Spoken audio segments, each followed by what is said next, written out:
अस्सलाम वालेकुम रहमतुल्लाहि वबरकातुहू। आप देख रहे हैं टॉप 10 विद GNM और मैं हूं गुलाम नबी मदनी। दुनिया भर से आज की 10 बड़ी और इंतहाई अहम खबरें जिन पर आज हम बात कर रहे हैं। नाज़रीन किराम, आज 22 अगस्त 2020 है और आज दिन है हफ्ते का। ये टॉप 10 विद GNM का शाम का बुलेटिन है। खबरों का सिलसिला शुरू कर लेते हैं। जो आज की पहली बड़ी खबर है ये अफगानिस्तान से है। नाज़रीन, अफगानिस्तान के अंदर तालिबान की इमारत इस्लामिया के मुजाहिदीन की जानिब से बड़ा हमला किया गया है। गुरेला कार्रवाइयाँ की गई हैं। सुबह बदख्शान के अंदर तालिबान के हमलों के अंदर काबुल हुकूमत के 50 से ज़ायद एहलकार मारे गए हैं और कई जख्मी भी हुए हैं। तालिबान तर्जुमान ज़बीहुल्लाह मुजाहिद ने अपने ट्विटर अकाउंट पर इस हवाले से लिखा है कि तालिबान को बड़ी कामयाबी मिली है और साथ साथ खबर सामने आ रही है कि तालिबान ने काबुल हुकूमत का हेलीकॉप्टर भी मार गिराया है। दूसरी जानब तालिबान तर्जुमान ज़बीहुल्लाह मुजाहिद ने अपने ट्विटर अकाउंट पर लिखा है कि सुबह पख्तिया के अंदर तालिबान के सामने 15 के करीब काबुल हुकूमत के फौजी सरेंडर भी हो गए हैं, हथियार डाल दिए हैं। जबकि तालिबान ने मजीद भी खौफनाक हमले करने का ऐलान कर दिया है। दूसरी जानब नाज़रीन, अमरीका के फौज के जो जिम्मेदार हैं अफगानिस्तान के अंदर जनरल मिलर, उन्होंने तालिबान से हमले कम करने का मुतालबा किया है। लेकिन तालिबान के ज़राए बताते हैं कि चूंकि कैदियों की रिहाई में ताख़ीर की जा रही है, इसलिए इंटर अफगान मुज़ाकरात में भी ताख़ीर हो रही है, जिसकी वजह से तालिबान हमले करने पर मजबूर हुए हैं। आगे बढ़ लेते हैं। जो आज की दूसरी बड़ी खबर है ये मकबूजा कश्मीर से है। नाज़रीन, मकबूजा कश्मीर के इलाके बारामूला के अंदर आज फिर भारत की दरिंदा दहशतगर्द फौज ने मजीद एक कश्मीरी नौजवान को शहीद कर दिया है। जबकि डिस्ट्रिक्ट इस्लामाबाद से 2 नौजवानों को गिरफ्तार कर लिया गया है। इसके अलावा नाज़रीन, मकबूजा कश्मीर के अंदर एक PhD स्कॉलर के लवाहिकीन ने उनकी जो गुमशुदगी है उस हवाले से एक मरतबा फिर एहतजाज किया है। जबकि कश्मीर मीडिया सर्विस की जानिब से एक रिपोर्ट जारी की गई है जिसमें कहा जा रहा है कि मकबूजा कश्मीर और भारत के अंदर मुसलमानों को मोदी की दहशतगर्द BJP जमात और RSS के गुंडे इस्लामी तालीमात से दूर रखने के लिए मुनज़्ज़म मुहिम चला रहे हैं ताकि मुसलमानों पर हमले किए जाएं, उनकी मसाजिद को बंद किया जाए और दाढ़ी टोपी और इसी तरह से दीगर शायर इस्लामी से जो लोग मुसलमान जिन पर अमल करते हैं उनको रोका जाए, उनसे दूर किया जाए। बाकायदा मुनज़्ज़म साजी या आप कह सकते हैं मुहिम के तहत RSS और BJP के गुंडे मुसलमानों पर भारत के अंदर और कश्मीर के अंदर हमले कर रहे हैं। लेकिन फिर भी इंसानी हकूक़ की तंजीमें, अक़वाम मुत्तहिदा और दुनिया भर के इदारे खामोश हैं। आगे बढ़ लेते हैं। जो आज की तीसरी बड़ी खबर है ये भारत और बांग्लादेश के ताल्लुकात के हवाले से है। नाज़रीन, भारत और बांग्लादेश की सरहद पर बांग्लादेशी शहरियों को कत्ल किया जा रहा है, उसमें इजाफा हुआ है।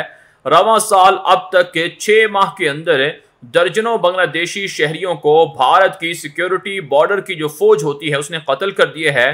तकरीबन एक अंदाजे के मुताबिक सालाना 120 से ज़ायद बांग्लादेशी शहरियों को भारतीय सरहदी फौज कत्ल कर देती है। भारतीय सेक्रेटरी खारजा ने बांग्लादेश का दौरा किया है।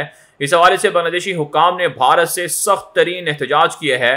जबकि दूसरी खबर ये सामने आ रही है कि भारतीय सेक्रेटरी खारजा का दौरा बांग्लादेश नाकाम हुआ है और वो बांग्लादेश को मनाने में नाकाम रहे हैं। अब बांग्लादेश ने अपना किबला दुरुस्त कर लिया है और पाकिस्तान और चीन के ब्लॉक में शामिल हो चुका है। आगे बढ़ लेते हैं। जो आज की चौथी बड़ी खबर है ये भारत से है। नाज़रीन, भारत के अंदर बम धमाकों का खतरा सामने आया है, धमकियां मिल रही हैं। दिल्ली के अंदर इमरजेंसी नाफिज कर दी गई है। दाइश के कारिंदे भारत पर हमला कर सकते हैं। राम मंदिर के खिलाफ वो हमला करना चाहते हैं, राम मंदिर की तामीर को रुकवाना चाहते हैं। इस हवाले से भारतीय खुफिया एजेंसियों ने अलर्ट जारी किए हैं और दिल्ली के अंदर और दीगर रियासतों में जो दाइश के कारिंदे हैं उनके खिलाफ ऑपरेशन भी शुरू कर दिए गए हैं। जबकि नाज़रीन, हम आपको बता चुके हैं दाइश के नाम पर भारत की मोदी दहशतगर्द हुकूमत मुसलमानों की नस्ल कुशी चाहती है, इसलिए इसे दाइश का खतरा फैलाया जा रहा है। दूसरी जानिब नाज़रीन, चीन और भारत के दरमियान हालात मजीद ख़राब हो चुके हैं। भारतीय हुकूमत और फौज मुसलसल दावा कर रही है कि मामलात बेहतर हो रहे हैं, लेकिन नाज़रीन हक़ाइक़ ये हैं कि भारत और चीन के दरमियान हालात मजीद कशीदा हो चुके हैं। एक ताज़ा खबर के मुताबिक चीन के लिए भारत ने मजीद वीज़ा सख्त कर दिया है। चीनी शहरियों को वीज़ा नहीं दिया गया है। चीन से तजिया का थिंक टैंक के लोग भारत आना चाहते थे लेकिन उनको भारत ने वीज़ा देने से इनकार कर दिया है, जिसके बाद चीन और भारत के दरमियान सफारती जंग का भी आगाज हो चुका है। आगे बढ़े जाए काम जो आज की पांचवी बड़ी खबर है, ये भी भारत से है और पाकिस्तान और भारत के ताल्लुकात के हवाले से है। नाज़रीन, भारत की रियासत पंजाब के अंदर भारतीय सिक्योरिटी फोर्सेस ने 5 हमला आवर सहूलतकारों को कत्ल करने का दावा किया है। भारत के मशहूर अखबार द हिंदू ने दावा किया है। दूसरी जानिब भारत के मशहूर अखबार के मुताबिक भारत और पाकिस्तान के मबैन LOC पर फायरिंग का तबादला भी हुआ है और पाकिस्तान की आर्मी भारत के खिलाफ लाइन ऑफ कंट्रोल पर मुसलसल पेट्रोलिंग और जंगी मशकें भी कर रही है। आप जानते हैं भारत का प्लान है कि वह मकबूजा कश्मीर, गिलगित बल्तिस्तान और पाकिस्तान के सरहदी इलाकों पर हमला कर दे। 3300 किलोमीटर से जायद का बॉर्डर है, उस पर पाकिस्तान और भारत की जानिब से इस वक्त हालात कशीदा हैं। पाकिस्तान की फौज अलर्ट है, जबकि पाकिस्तान के मातहत जो इलाके हैं उनमें निहत्ती शहरी आबादी को भारत मुसलसल टारगेट भी कर रहा है। पाकिस्तान के जवाबी हमलों के अंदर भारतीय फौजियों के भी ताबूत वहां से निकल रहे हैं। आगे बढ़ लेते हैं काम जो आज की छठी बड़ी खबर है, ये तुर्की और पाकिस्तान के ताल्लुकात के हवाले से है।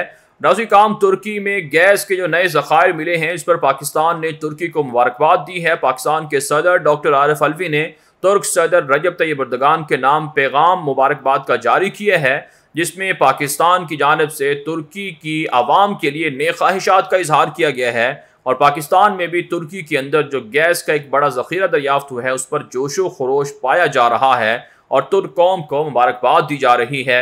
जबकि नाज़रीन, पाकिस्तान के अंदर BBC उर्दू की नशियात जारी होती हैं, चलती हैं। उनकी वेबसाइट पर तुर्क सदर रजब तैयब एर्दोगान के खिलाफ जहरीला प्रोपेगेंडा किया जा रहा है। BBC उर्दू के मुताबिक उन्होंने तैयब एर्दोगान को भारत के नरेंद्र मोदी दहशतगर्द से तशबीह दी है और कहा है कि एर्दोगान चर्चों को मस्जिद बना रहा है और क्यों तुर्की के अंदर इस्लामाइजेशन का काम कर रहा है। इस हवाले से BBC को और दीगर यूरोपीय जो फंडेड इदारे हैं या NGOs हैं, हुकूमती इदारे हैं, उनको बेहद तकलीफ लाहिक है। इसे आप अंदाज़ा लगा सकते हैं कि उम्मत मुस्लिमा के उरूज से दुनिया की कुफरिया और साम्राज्य और इसी तरह से इस्तेमाली ताकतों को कितना दुख है कि क्यों मुसलमान एक मरतबा फिर जाग रहे हैं और उरूज हासिल कर रहे हैं। आगे बढ़ लेते हैं काम जो आज की 7वीं बड़ी खबर है, ये इराक से है। काम इराक के अंदर पुरतशद्दुद मुजाहिरे शुरू हो चुके हैं। ईरान नवाज हुक्मरानों की तस्वीर को जलाया जा रहा है, उनके दफ्तरों पर हमले किए जा रहे हैं और ईरान की जो प्रॉक्सी वार है उसे ख़त्म करने का मुतालबा किया जा रहा है। मुसल्लह तंजीमों के खिलाफ नारेबाजी भी सामने आ रही है। सऊदी अरब का मशहूर मीडिया नेटवर्क अल अरबिया ने दावा किया है कि बसरा के अंदर मुजाहिरीन और फौज में झड़पें भी हुई हैं। दूसरी जानब काम इराक का इलाका नासरिया है, वहाँ पर धमाका हुआ है, लेकिन उसके बावजूद भी अवाम एहतजाज जारी रखे हुए हैं। जबकि नाज़रीन काम एक ताज़ा खबर ये भी सामने आ रही है। अल जज़ीरा ने रिपोर्ट किया है कि इराक के अंदर सहाफ़ियों को, समाजी कारकुनों को और इसी तरह से जो अवामी मसाइल हैं उन पर बोलने वालों को, सोशल मीडिया इस्तेमाल करने वाले लोगों को कत्ल किया जा रहा है। और इस वक्त इराक के वज़ीर आज़म मुस्तफ़ा काज़मी अमरीका के दौरे पर हैं। कहा जाता है कि इराक के अंदर बैरूनी जो प्रॉक्सी वार लड़ने वाली तंजीमें हैं उनको ख़त्म कर दिया जाए तो वहाँ के हालात बेहतर हो सकते हैं। आगे बढ़ लेते हैं काम जो आज की 8वीं बड़ी खबर है, ये चीन और सऊदी अरब के दरमियान जो जोहरी ताउन का मुआहिदा हुआ है, इस पर अमरीका और इसराइल को एतराज़ात थे, लेकिन चाइना ने अमरीका और इसराइल के एतराज़ात को मुस्तरद करते हुए कहा है कि तवानाई के शोबों में और जोहरी ताउन चाइना सऊदी अरब के साथ जारी रखेगा। अमरीका और इसराइल को इस पर तकलीफ नहीं होनी चाहिए। दूसरी जानब काम तो खबरें सामने आ रही हैं कि अमरीका के अंदर रवां साल इंतखाबात में फ़ौजी मुदाखलत सामने आई है। इस हवाले से तफ्तीश भी बाकायदा शुरू कर दी गई है। इसके अलावा एक खबर अमरीका से ये भी सामने आ रही है कि ट्रंप ने कहा है कि वोटों की गिनती में कई हफ्ते लग सकते हैं, जिस पर अमरीका के माहिरीन का मानना है कि रवां साल अमरीका के अंदर इलेक्शन मुतनाज़ा होगा और खून खराबा और फसादात भी हो सकते हैं। आगे बढ़ लेते हैं काम जो आज की 9वीं बड़ी खबर है, ये भी अमरीका से है। नाज़रीन अमरीका के अंदर जमाल खाशोगी कत्ल केस में सऊदी वली अहद मोहम्मद बिन सलमान को जानबूझकर ट्रंप ने कांग्रेस की कानून साजी से बचाया है। अमरीका के मशहूर अखबार वाशिंगटन पोस्ट ने यह दावा किया है। जबकि नाज़रीन अमरीका से खबर ये भी सामने आ रही है कि अमरीकी फ़ौज के साबिक़ इंतहाई अहम अफसर को रूस के लिए जासूसी के जुर्म में गिरफ्तार कर लिया गया है। और इसी तरह से नाज़रीन में खबर ये भी सामने आ रही है कि अफ्रीका के अंदर बिलखुसूस जो माली है वहाँ पर फ़ौजी इनकलाब सामने आया था गुज़श्ता दिनों, उसमें अमेरिका ने वहाँ जो फ़ौजी इनकलाब के लीडर हैं या कायद हैं उनको ट्रेनिंग भी दी थी, और अमेरिका जानबूझकर अफ्रीका के जो ममालिक हैं, बिलखुसूस मुसलमान ममालिक, उनके अंदर फ़ौजी इनकलाब बर्पा करके वहाँ पर हालात को ख़राब कर रहा है।